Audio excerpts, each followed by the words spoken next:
According to a preliminary autopsy, one of the officers was shot in the face, the other was shot in the back. They also tell me they believe that they know who the shooter was. They used that singular, saying there was only one shooter. You see behind me, flags here in Hattiesburg are at half staff to honor those two fallen officers. In front of cameras and police, Curtis Banks asserts his innocence.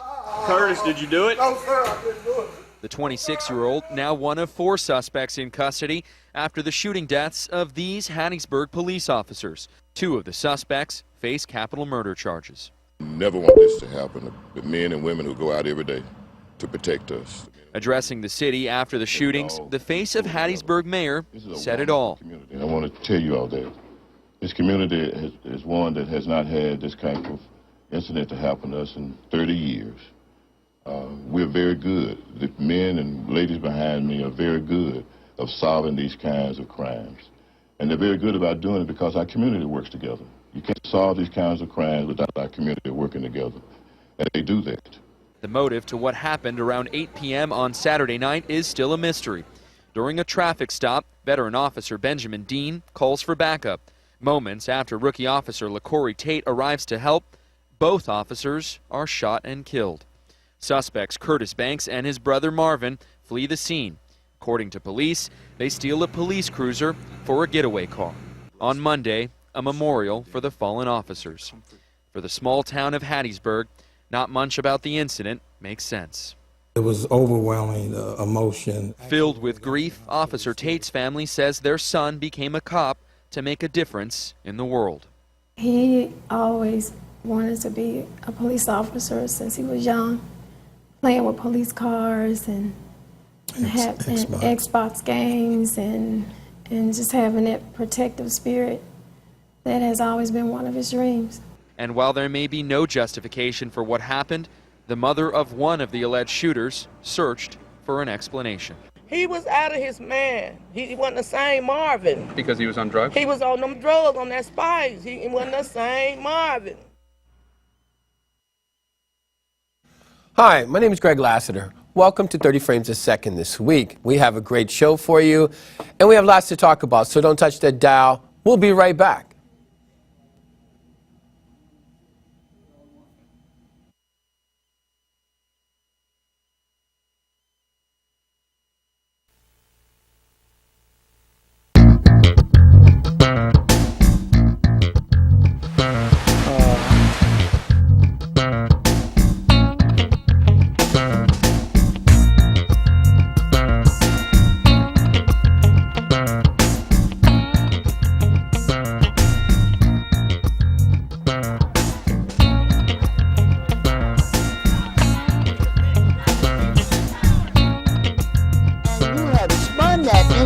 Where the victim is now the perpetrator and the perpetrator is now the victim. And that just drives me crazy. Welcome back to 30 Frames a Second. We are live this week, and I'm the host, of course, Greg Lassiter, here with no other than the great Nat Wood. Nat, welcome to your show. Hey, thank you, brother. It's a pleasure to be here. I'm glad to be back live. So we have so much to talk about, Nat. Yeah. Let's talk about what we just saw. Right. The 2 police officers that got killed in Hattiesburg, Mississippi, on a traffic stop. Now, Nat, America, I mean, a lot of policemen have been killed. Well, I wouldn't say a lot, but it's a few. More than one is a lot. I am expecting it to accelerate exponentially because we are literally in a revolutionary state, almost an uprising state. There has been so much attention, so many incidents of what's going on. Oh, make sure the Mac is off, whatever that was. There has been so much instances, so much documentation of police killing civilians all over the country. That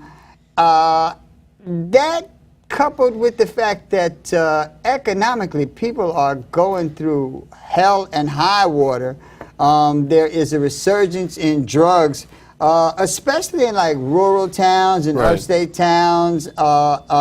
A tremendous upsurge in the use of heroin. There's just so many things going on. There's the the housing, the unemployment, the gun thing, the mass incarceration thing. So many things are coming together to form this perfect storm that has everybody. Everybody's in danger. You know. Yeah, but not. You know, I don't condone. Okay, yes, I don't condone. I don't think it's right that. Yeah, you can. We're mad. Cops are killing innocent people, but you know these people are just blowing cops away. That doesn't make it right either. Two wrongs don't make it right. I'm not talking about right and wrong. I'm a journalist. I'm just an observer. Right. So I'm not condoning any of it. I'm not telling anybody to go kill anyone. I'm just saying that there are certain things that if you do this, this, and this, sooner or later this is going to happen. Right. And we are approaching that spot. We're not in it. We've only had a couple of instances where cops have been killed. But the same thing happened in New York. They just the dude just like turned around and just shot the cop in the head. Face, yeah. you know, for no apparent reason. Right. For no apparent reason. Well, you have a lot of people who have been driven mad by circumstance. Right. It's not a rational act, but the state of the country has driven people mad, and people are violent. A lot of people don't care anymore. But it sounds like to me, you're almost saying, I'm not putting words in your mouth, but it almost says that you're saying it's okay. No, I'm saying that there has to be wholesale changes in the way the United States of America conducts business. I'm saying that when you have a mayor, a billionaire mayor of New York, who says that black people commit more crimes, you're arresting too many white people. When you have a situation like you have in Baltimore, right, where they have literally areas that have not been built back up since 1968. That's correct. And they are talking about Freddie Gray snapped his own spine. Right. And getting away with this kind of stuff, that you are creating an atmosphere. Remember, the Amadou Diallo thing. Right. The Amadou Diallo thing. They had 4 cops who said that they all saw the same thing from 4 different angles in the nighttime that didn't exist. Right. They all said they saw a gun. There was no gun. None. It's impossible for all 4 of them to say they saw a gun. Right. They were all acquitted. The Rodney King thing, acquitted. Yep. If the Justice Department had not been brought into the Abner Louima case, right, the cop, off. But not only was he going to get off, he said that Abner Louima broke the stick off in his own behind, and he was going to get off with that. That's crazy. You have created an atmosphere where it's dog and dog, and I don't know if you paid attention to the mindset of a lot of young people now, especially like young people who carry guns and really don't care about prison or death because they have nothing to look forward to. You have created an atmosphere where sooner or later this had to happen. And we have to change that.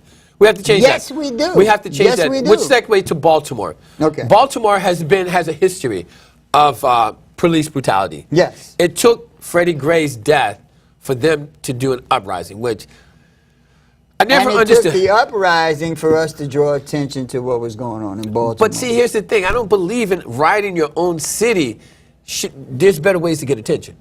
Apparently not, since that's the only thing that got attention. No, but that's the only thing that got attention because I know about Baltimore because I used to live in D.C. Fine, but I'm not talking about knowing Baltimore. I'm talking about efficacy. But why do you burn down your own town? I never understood that.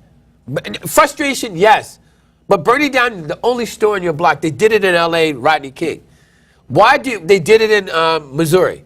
Why at the Brown case? Why? Again, why is that? Again, the community has not been. You're talking about a city that has like less than 300,000 people in the city, and the number of people who fall below the poverty line is like 50,000 people. I think it's 50,000 people. Right. You mean to tell me since 1968 you couldn't come up with plans to like resurrect the community, bring some employment to 50,000 people? It's a lot. I mean, that's like, you know, that's like a project house. But let me ask you though, where does it, the community has to stand for themselves. We have to come together, Nat. You know, we can't wait for the government. It's bigger than that. No, I know well, it that's is. True. We can't wait for the government. We can't wait for the government says, or the city to say, okay, we're going to bring in this town, we're going to bring in this company, we're going to provide jobs. It's not that easy.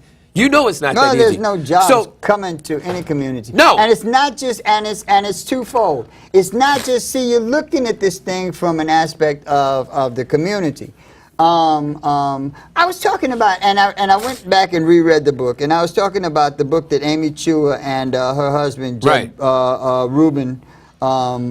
Rubenfeld, wrote. It's called Triple Package. And they were talking about different groups that were progressing in the United States economically and educationally. They had the statistics to bear them up. You know, the economic makeup. Right, and how they were rising economically in the United States of America. African Americans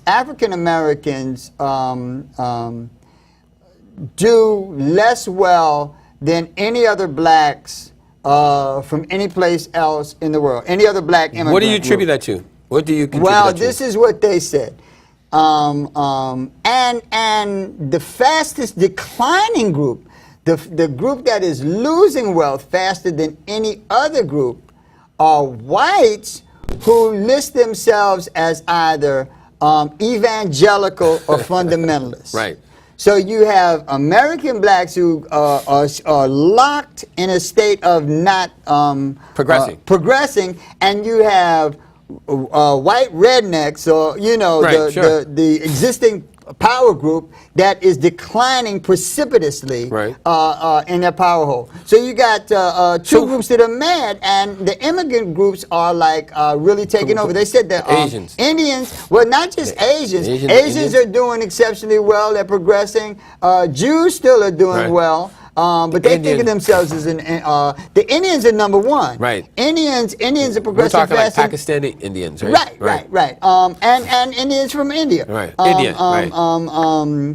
The Haitians are doing better moving up the economic scale than African Americans. But what do you attribute that to? Well, this is what they attributed to. Okay, we have to take responsibility. This is what they attributed to. They had all the statistics, and then they did the psychological profiles of the groups that are succeeding and the groups that weren't, and found out, and that's why the book was called Triple Package, because it came down to three things. That the groups that were succeeding, the immigrant groups, all came to the United States with three things that they were able to key in on to propel them.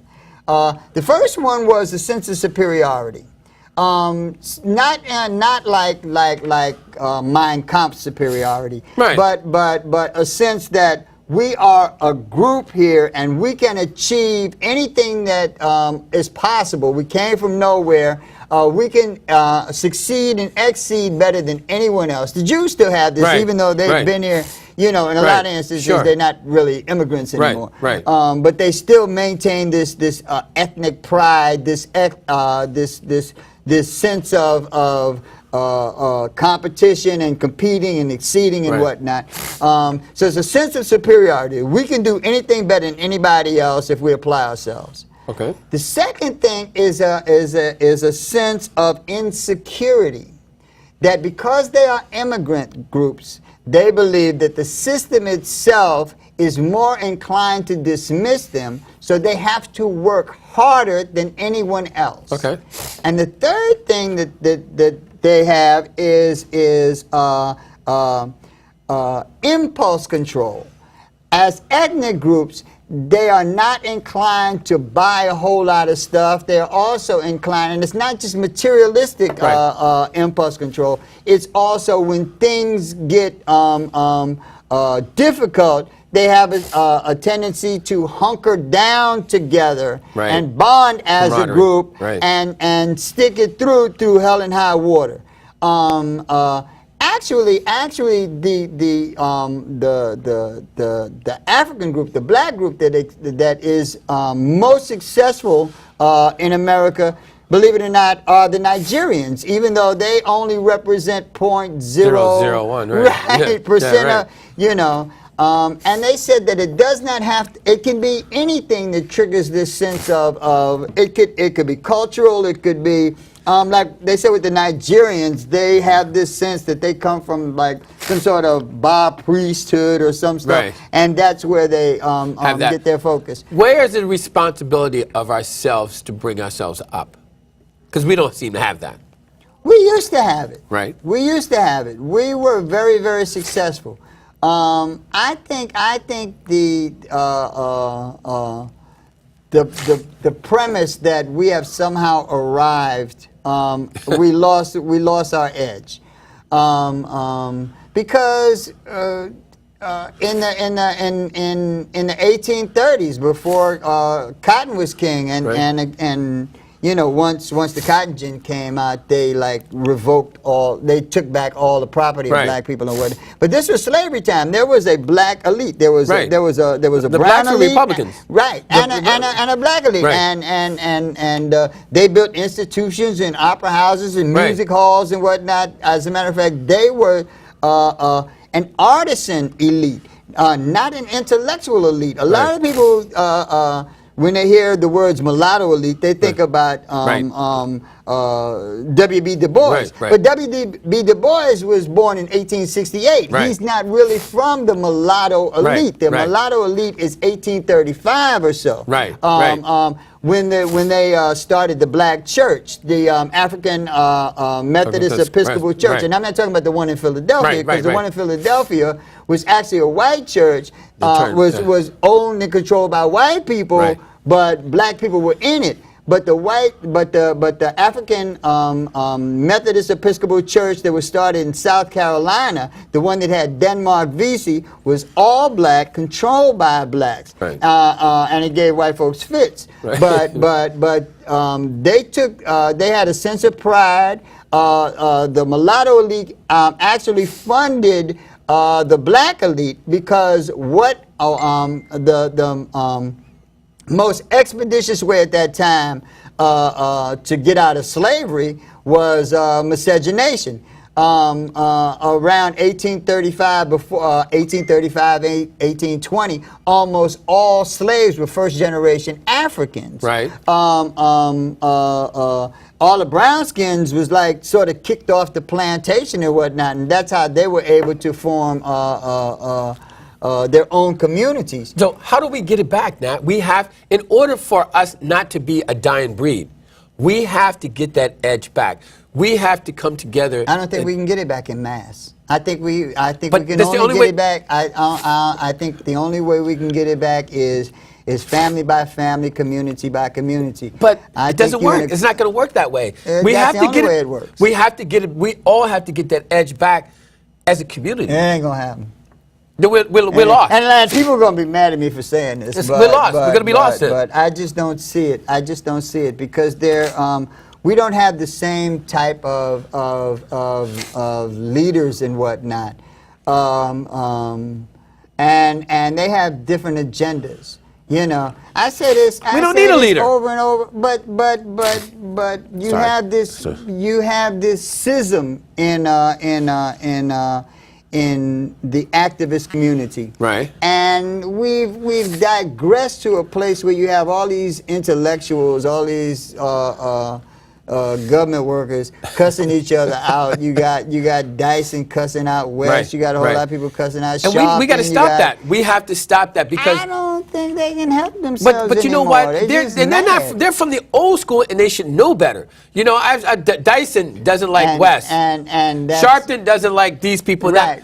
That right there is that whole separate and divides, divide and conquer. Right. And we got to get out of that. We have to get out of that. I agree, but I think in order to get out of that, we need new ideas. We need, first of all,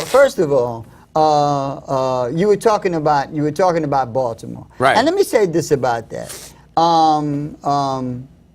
anybody can destroy, sure, but not anybody can build a community. Right. We don't have builders.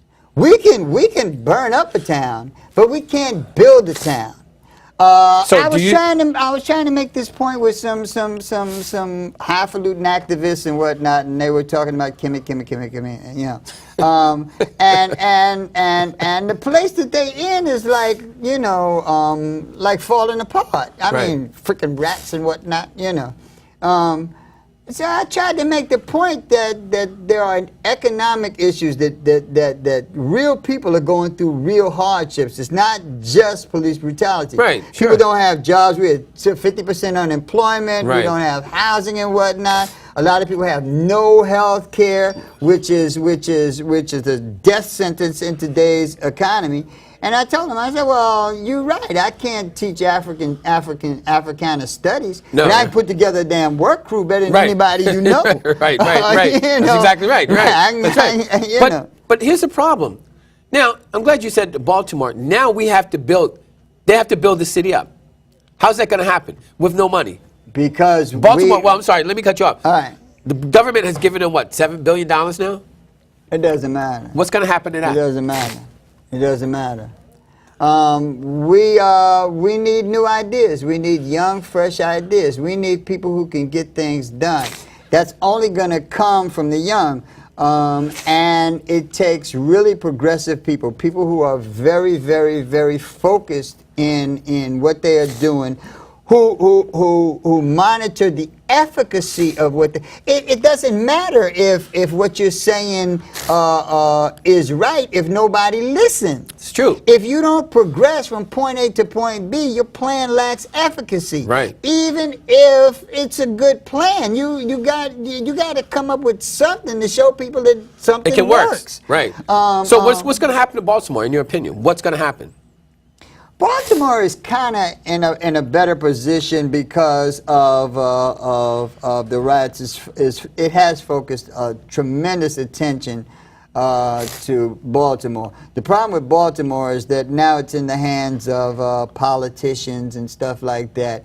And politicians traditionally lack efficacy. They come up with all sorts of crap. Right. We got some training programs for y'all. Y'all ain't never going to get like a job. like Obama in New York with My Brother's Keeper. That's not going to work. They don't work. They're not designed to work. Right. Even if the plan is sound, by the time it gets to the implementation phase, it's handed off to so many people with so many self-serving agendas that it's never going to happen. Right. How do we stop that?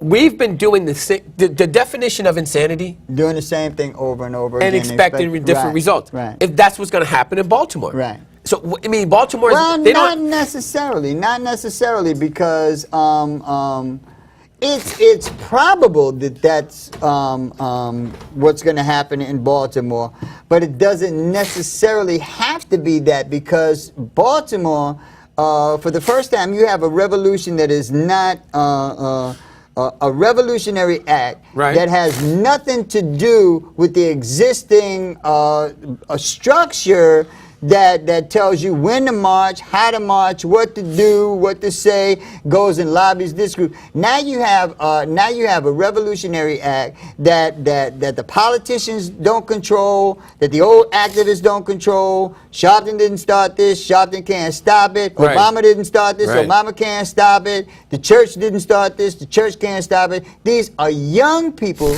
coming up with new ideas. And if you can get them active, because the only way any of this is going to work is if you have the people, young people with fresh ideas making it work. Making it work. Now, and a lot of them are far more entrepreneurial than their but because they have no choice. They have no choice. But here's the problem I see with that. You know, again, back to marching. I truly don't believe in marching and protesting. That doesn't work.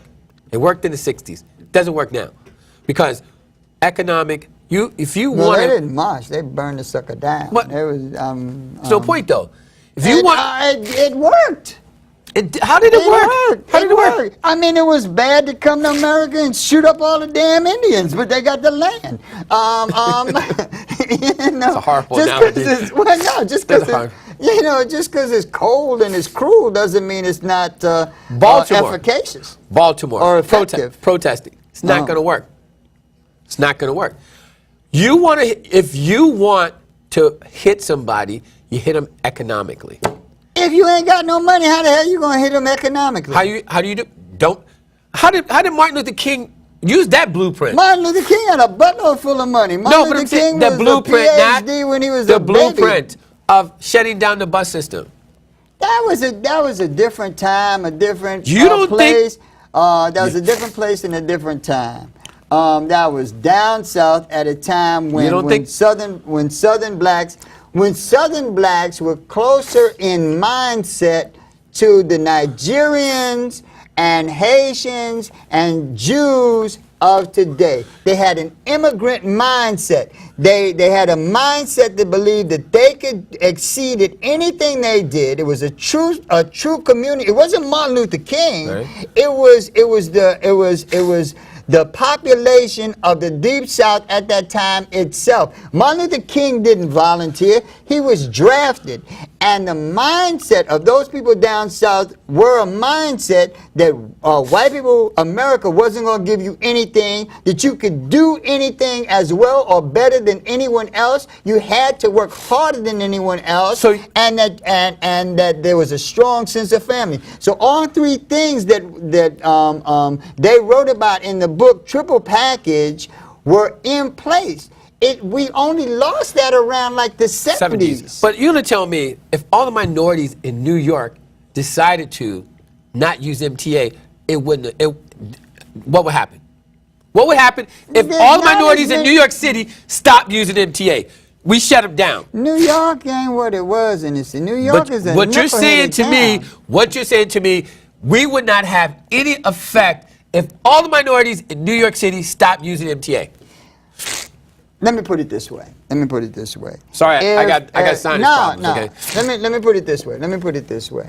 If we remain the people that we were in the 60s, right? This entire town shutting down the transit authority would be a moot point. How so? This would be Black Wall Street. We would be producing doctors, lawyers. But we are producing doctors and lawyers. Not to the degree that it means anything in the community. We are producing individuals that work for white corporations. If you want to send a percentage of your money to Doctors Without Borders, ain't no black Doctors Without Borders you can send it to. No, it's not. There's some blacks in the organization, but they don't run the organization. Care organizations that do NAACP. Right. What?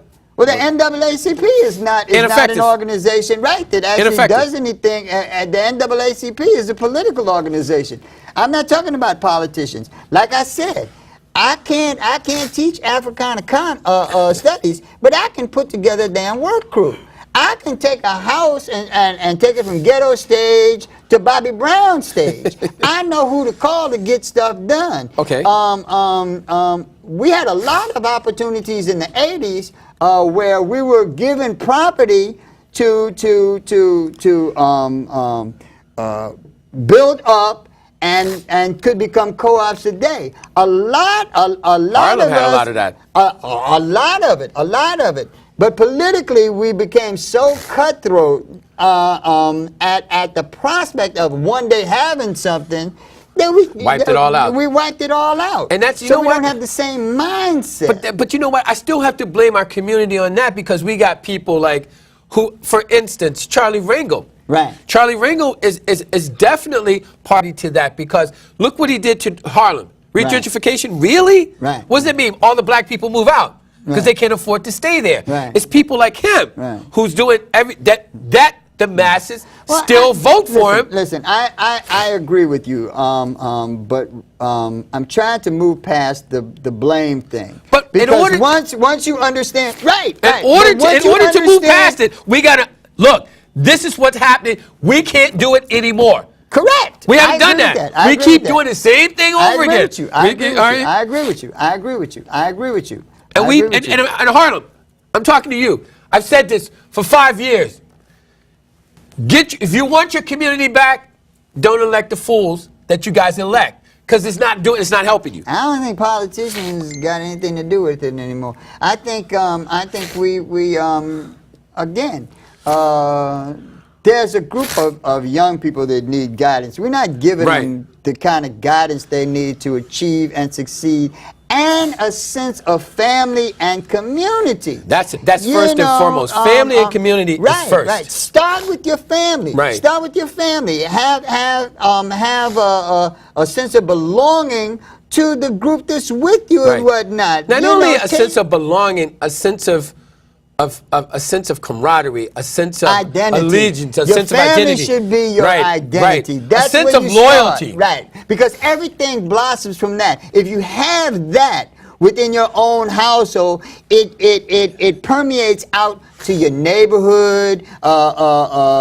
You know, it goes to your building, your neighborhood, your city, your state. There's a sense of responsibility and belonging that permeates from that. But if you don't have that, you know, but it not- all starts from the inside It out, does, not the but outside in. when you got a single parent with 3 kids that work, how do you tell that parent? You know what? Starts here. You see what I'm saying? So there goes back. It's not the economics of it. All single parents are not created equal. No, right.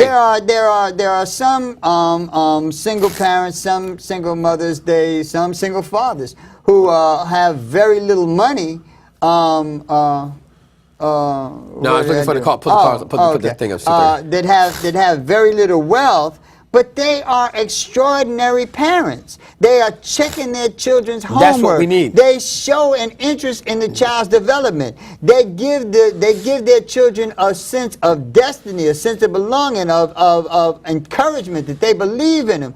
There are some parents that are not very good parents. Right. You know, but that has nothing to do with the economics. Okay, do you think there's it more starts good from the parents? mindset. Do you think there are more bad parents out there than good parents? Yes or no?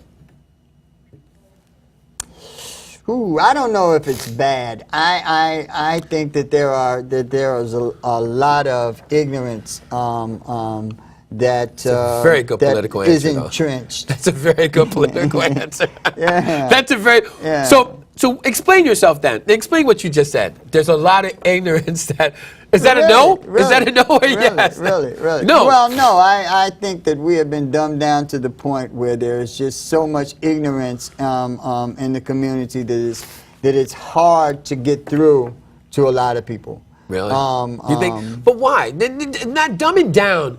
I can't use dumbing down as an excuse Well, for ignorance. that's kind of a wimpy phrase. Yeah, but I just you see what I'm couldn't saying? think I of know. a stronger Yeah, one. I agree with you. But like we've regressed so much. Right.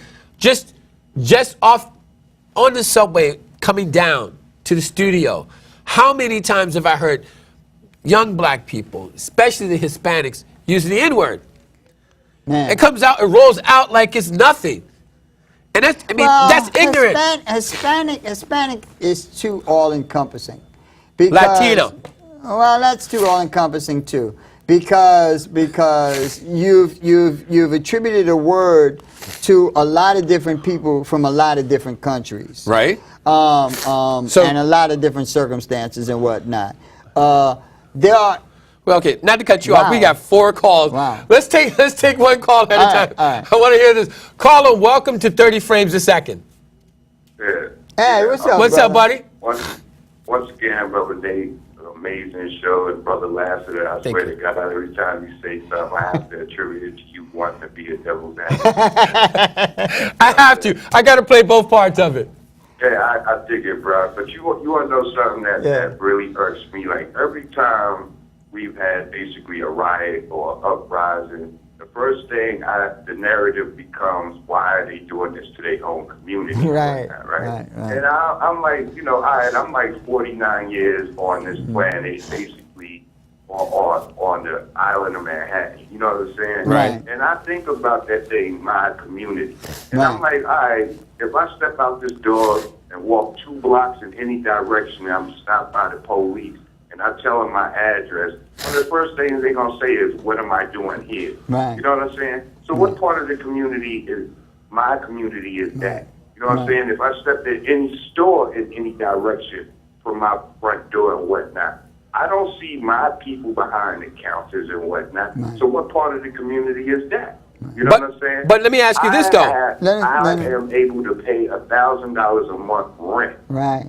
And cannot find a place to stay. Right. You know what I'm saying?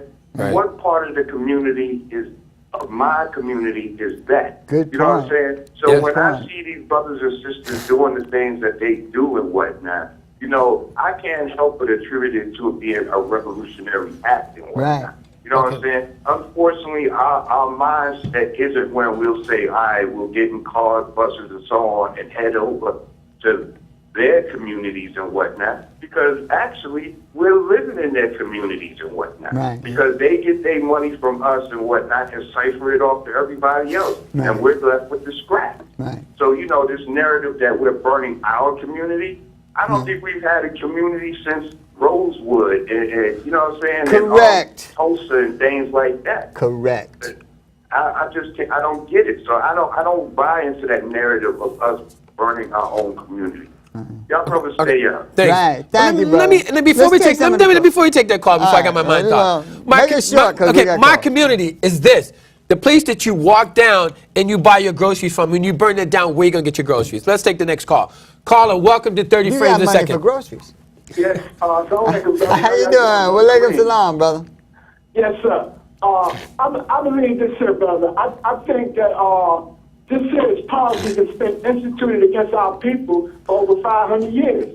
This is why we are in... A lot longer than that, but This yeah. is why we have our young people rising up, because they're starting to see that our enemy is the enemy who have perpetuated these things against our people. What we really need to understand is, let's come together and find solutions and try to stop the same devil from doing the same thing to our people. Yes, they're burning down their own different communities because this was perpetuated and this situation was set up so people would act like this. But we're not responsible for it, but we are responsible for it. But the people who are responsible for it are the people who used us as slaves and made money off us for 500 years, and we have nothing, and this is the only way the young people know how to express themselves.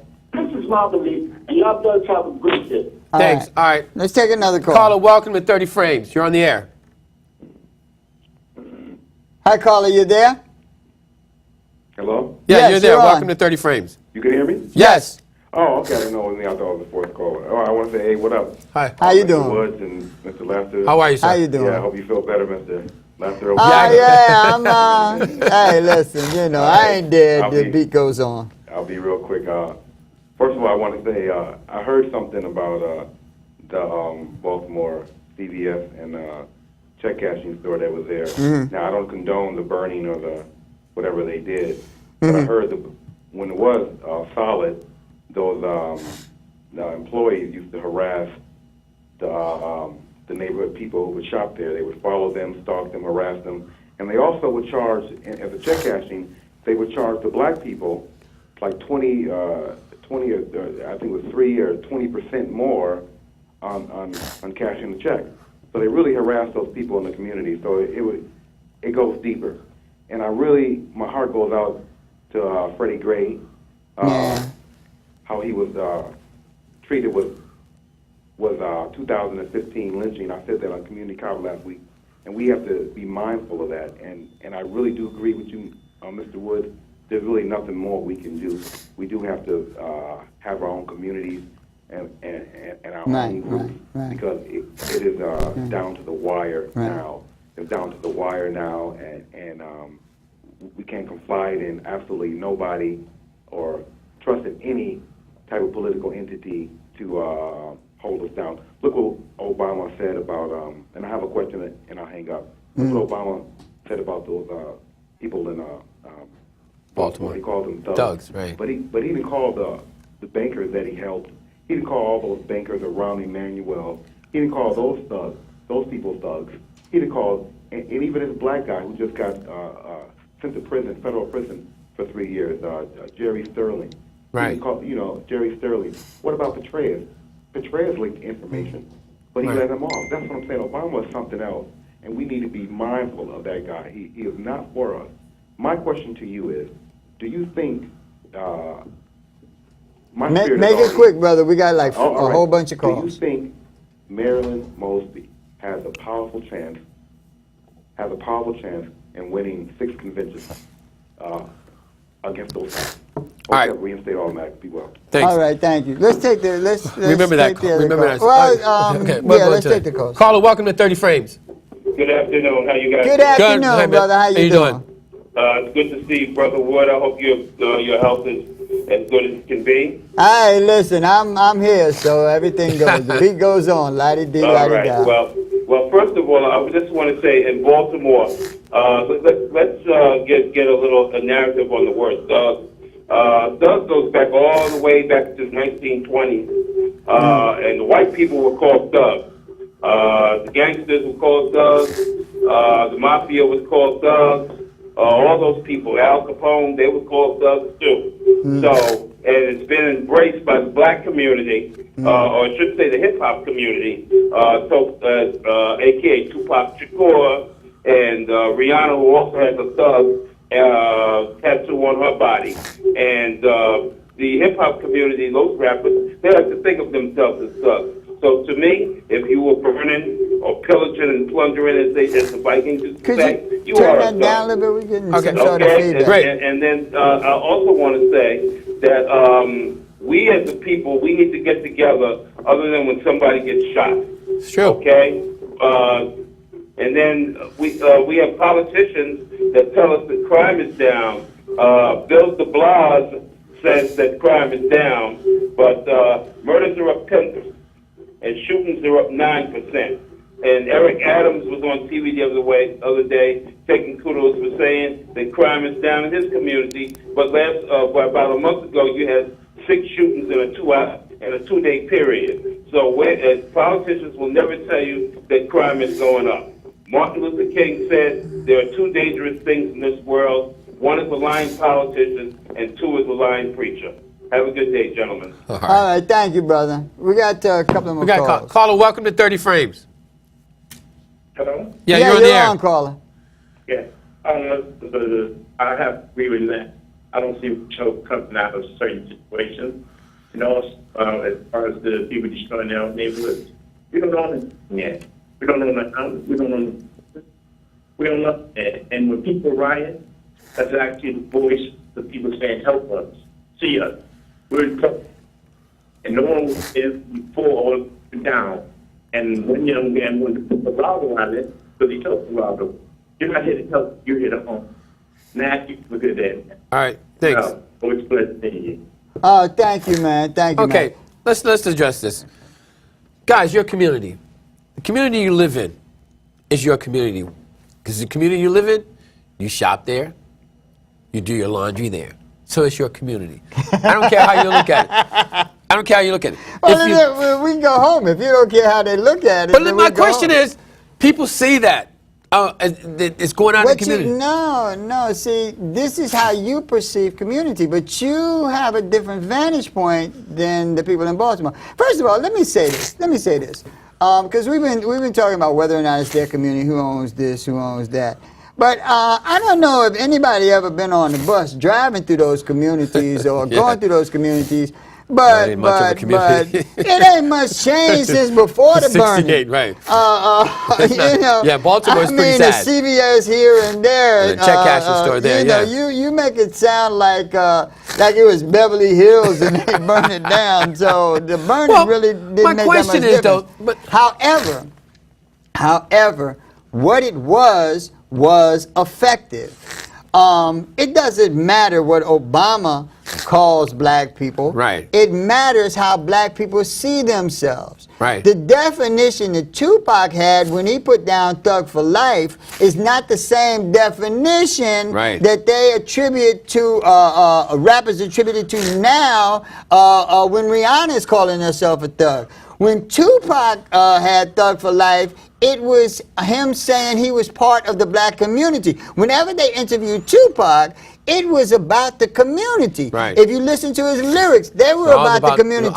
He never disassociated himself from the struggles of poor people. Right.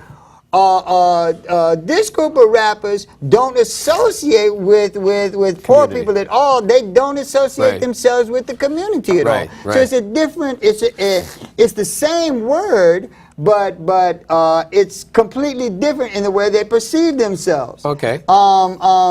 We're going to show some promo. Let's talk about that before we show the promo. Yeah. This year, here it is again, the 4th annual The People's Film Festival. Yours truly is the MC this year.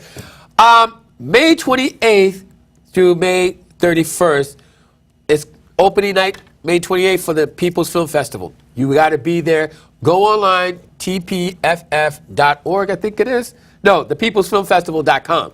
You can just remember the People's Film Festival. You can find us. Type those little words into your search engine, and it should come up. Let's do a promo really quick. The People's Media, Music and Arts Foundation presents the People's Film Festival. All you gotta do is run. Carry your body 100 meters across that field, and by the time you cross the finish line, trace them.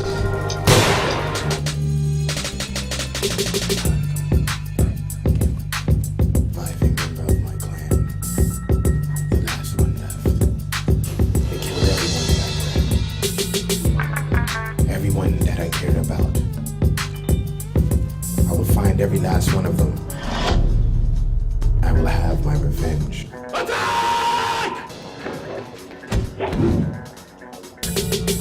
I want to speak for women who were there with me in that struggle, who suffered and endured what they had to. The sacrifices that we made, that was, I feel, the backbone of the struggle that never gets looked at.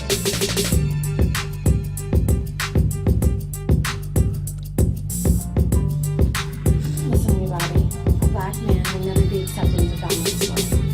I treated you above, maybe not like a regular family member, but I never called you one. I'll take care of it, boss. Bring his balls in the bag. You need an equalizer if you are going to survive this.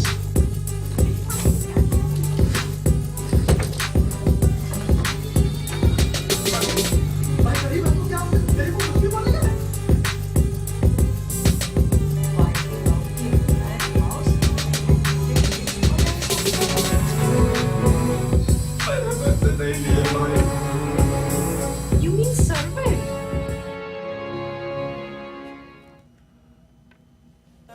Before I lose track of you once more, here it is. I want your digits. Oh, sure. Your number, baby. Sure. Oh, Audrey, where did you wander off to? We are so late, and we literally have to disappear from here to appear at the airport. Otherwise, we are going to miss our flight. So let's go. Oh my God.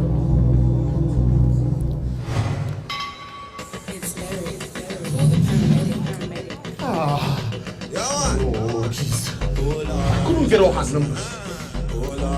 3 digits, I'm missing. Hello, please. Can I speak to Audrey? Get that from my leg. I can arrest you through this phone call now. Ta ló ń sọ̀rọ̀? Audrey? Wèrè wo nìyẹn? Give me blue fast card, 500 naira. Andre? Come on, baby. I know your voice now. My sweet banana. Anna? I think so looking again. Yes! What are you feeling like? Scrappy? Feeling light! How do you get my number? Let's go! Oh! I told you to not call somebody on your hit line. Nobody's supposed to know the number. Nobody's supposed to call. We're back. Yeah, those are some of the films that that they'll be previewing at the People's Film Festival, and you'll really get a chance to check them out. Great. There's a lot of good stuff. A lot of great films this year, guys. Don't miss it. It's going to be incredible. Let's get back to some of our callers' questions and answers. Okay. One of the calls was about whether or not there was a chance at convicting the 6 officers. The 6 officers. It's going to be an uphill climb because the officers they still have some trump cards that take it out of the state. Right, the state's hands. They can request a judge as opposed to a jury. And that's presupposing that they are indicted. They have not been indicted. They've only been charged. Right. So that's an uphill climb. Traditionally, we've worried far too much about who gets convicted and who gets acquitted. And things died down after that. Right. But like I said, building is tedious. It's time consuming. It requires vision. It requires knowledge. And I mean, right. You know, you wouldn't let just anybody fix your sink because Right. you know. Right. You have to learn something. They have to see what it is they're doing. We have to build ourselves back up again. As a community. As a community. As a community. As a because community. I don't see Baltimore, because the politics, as you say, play an important part. I didn't say the politics played an important part. No, politics plays a part. And if Baltimore will ever come back. I didn't say that. Building a city. Building that city back. I didn't say that. Building that city back. I didn't say that. You said your play on words. Baltimore, in order for Baltimore to come back, in order for Baltimore to build. I think when I think of politics, I think of it as a stopwatch. It's going to be a broken watch. It's going to be right twice a day. And when the trick is capitalizing on those times when it works to your benefit. By and large, it's not going to work to your benefit. Right. By and large, you are have to control the system, which means that you are going to have to control the system educationally and economically. Fighting the system is one thing, but you can't beat it. Not that way. You're going to have to take control of the system. That means, in essence, taking your city back. 600,000 people in Baltimore. Right. A large percentage of those people are black. Right. So therefore, the majority of them are black. They have a black mayor. They have pretty much. It doesn't make sense to me. You know, again, you got 600,000 people are black, the majority of them, and there's no jobs there. There's no come up, as our people would understand. There's no way to come up. What do you do? What's the solution? Vote for me. I'll bring some money up in here. Trust me. Okay, bringing money is one thing. They got the money, like you say. They have the money. They have $7 million. No, I don't mean money for them.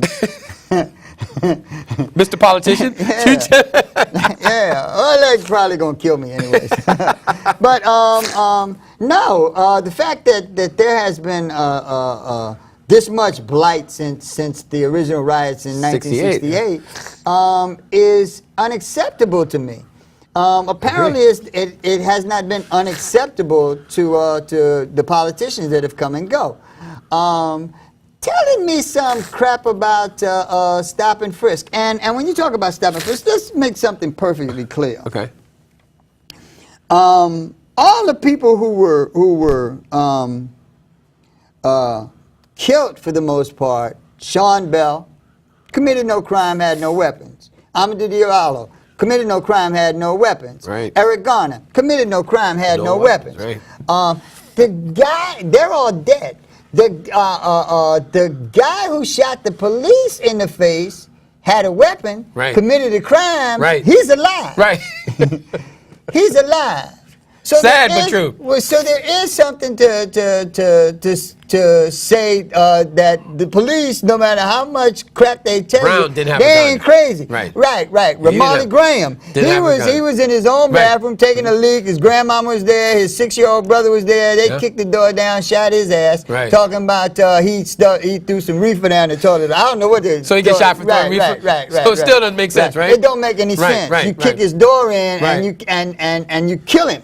Right. All of those people who had committed no crime, had no weapon, had no reason to even be stopped, are dead. Right. It's crazy. Are dead.